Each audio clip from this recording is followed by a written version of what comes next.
প্রিয় USD tedder ভাই বোনেরা সকলের প্রতি রইল সালাম, আসসালামু আলাইকুম। আপনারা দেখতে পাচ্ছেন যে ইউএসডি পেয়ারটি 809-তে রয়েছে।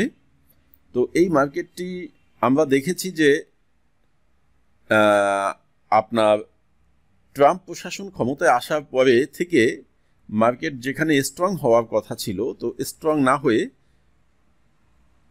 ইউএসডিটা উইক হয়ে চলছে এবং যথেষ্ট পরিমাণ উইক হয়েছে, যেটা মোটামুটি ভালো উইক হয়ে উপরে উঠে গিয়েছিল এবং গত সপ্তাহের শেষের দিকে মার্কেটটা কিছুটা স্ট্রং হয়েছে, অর্থাৎ ইউএসডিটা কিছুটা স্ট্রং হয়ে মার্কেট নিচের দিকে নেমে এসেছে। তো আসলে বিষয় হলো যে ডোনাল্ড ট্রাম্প সাহেব ক্ষমতায় আসার পরে দেখা গেছে যে বিভিন্ন কারণে ইউএসডিটাকে সে স্ট্রং করতে পারেনি, বরং উইক হয়েছে।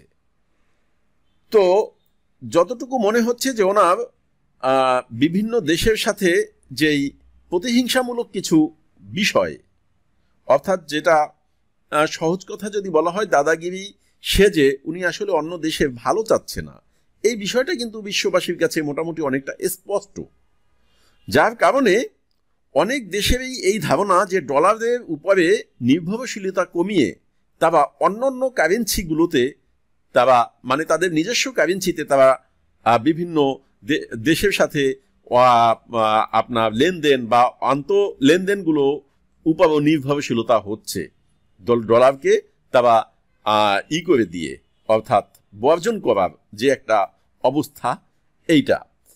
তো অনেক আমরা এটাও দেখতে পাই যে বিভিন্ন বড় ধরনের লেনদেনগুলো এখন আপনার ডলার বাদ দিয়ে বিভিন্নভাবে আপনার অন্য কয়েন বেসিসও কিছু লেনদেন হচ্ছে। তো যাই হোক, সর্বোপরি কথা হলো যে আমাদের যতটুকু ধারণা ছিল যে ডলার অনেক বেশি স্ট্রং হবে, আমার মনে হয় যে সেই অবস্থাটা খুব একটা আগামীতে আসবে বলে মনে হচ্ছে না। হ্যাঁ, স্ট্রং হতে পারে, কিন্তু যতটুকু মনে হচ্ছিল যে এমনও হতে পারে যে সে পাউন্ডের থেকেও অনেক বেশি স্ট্রং হয়ে যাবে, তো এই অবস্থাটা হয়তো নাও হতে পারে। তো যাই হোক, কথা হলো যে বর্তমান মার্কেটের যেই পরিস্থিতি, আমি অতিরিক্ত কথা না বলে গোল্ড অ্যানালাইসিস দেওয়ার সময় আমি অনেক কথা বলেছি, তবে এতটুকু কথা আমি আপনাদেরকে বলবো যে টেকনিক্যাল অ্যানালাইসিসগুলো মার্কেটের জন্য কিন্তু এখন আর অত বেশি কাজ করে না। বর্তমানে মার্কেট ফান্ডামেন্টালি কারণে বেশি মুভমেন্ট হয়, সুতরাং আপনারা সারা বিশ্বের মানে কারেন্ট সিচুয়েশনগুলোর উপর একটু ঘাটাঘাটনি করবেন, এই নিউজগুলো একটু রাখার চেষ্টা করবেন, তাহলে মার্কেটের অরিজিনাল ভিউটা আপনারা বুঝতে পারবেন।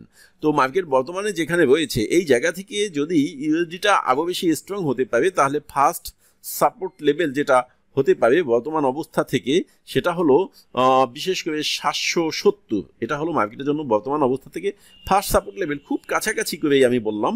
যদি এই লেভেলটা ভেঙে মার্কেট নিচের দিকে পড়ে যায়, সেই ক্ষেত্রে মার্কেটের জন্য সেকেন্ড সাপোর্ট লেভেলটা হতে পারে বিশেষ করে 700, আমি রাউন্ড ফিগারে যদি বলি 700 অথবা 690-95, ওইখান থেকে যদি মার্কেট নিচে আরও দিকে পড়ে যায়, তাহলে মার্কেটের জন্য থার্ড সাপোর্ট লেভেল যেটা হতে পারে 660 যদি ভেঙে যায়, সেই ক্ষেত্রে মার্কেট কিন্তু 600 কাছাকাছি যাবে। তো যাই হোক, এটা হলো মার্কেটের জন্য সাপোর্ট লেভেল নিয়ে আমি কথা বললাম। সম্মানিত ভিউয়ার, আমি এখন দেখাচ্ছি মার্কেটের যে রেজিস্ট্যান্স লেভেল, যে মার্কেট যেই জায়গায় রয়েছে এই জায়গা থেকে মার্কেট যদি সাপোর্টের দিকে না গিয়ে মার্কেট যদি উপরের দিকে ঠিক আবার টান দেয়, অর্থাৎ ইউএসডিটা আরও উইক হয় কিংবা আপনার ইউরোটাকে যদি স্ট্রং হতে পারে, সেই ক্ষেত্রে মার্কেটের জন্য ফার্স্ট রেজিস্ট্যান্স লেভেল যেটা রয়েছে বর্তমান অবস্থা থেকে, সেটা হলো বিশেষ করে 870 বা 80, এই লেভেলটা হলো মার্কেটের জন্য ফার্স্ট রেজিস্ট্যান্স লেভেল। ওই লেভেলটা ভেঙে যদি ফেলতে পারে, তাহলে মার্কেটের জন্য সেকেন্ড রেজিস্ট্যান্স লেভেলটা হতে পারে 950, এবং মার্কেট ওই লেভেলটা যদি ভেঙে ফেলতে পারে, তাহলে মার্কেটের জন্য থার্ড রেজিস্ট্যান্স লেভেল যেটা রয়েছে সেটা হলো 1030 বা 40।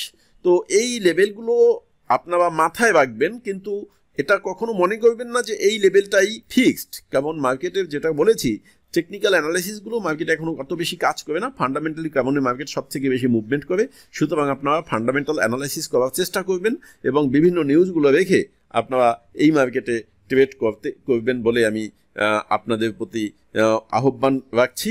এবং সাথে সাথে আরেকটি কথা বলছি, যেটা হলো যে অলস টাকা না হলে এই মার্কেটে কেউ ইনভেস্ট করে রিস্ক নেবেন না।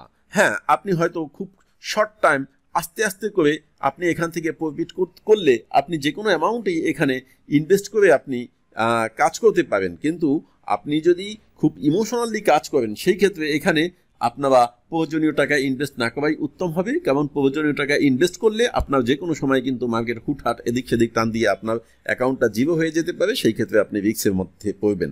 তো সকলে ভালো থাকেন, সকলে সুস্থতা কামনায়, আল্লাহ হাফেজ। আসসালাম।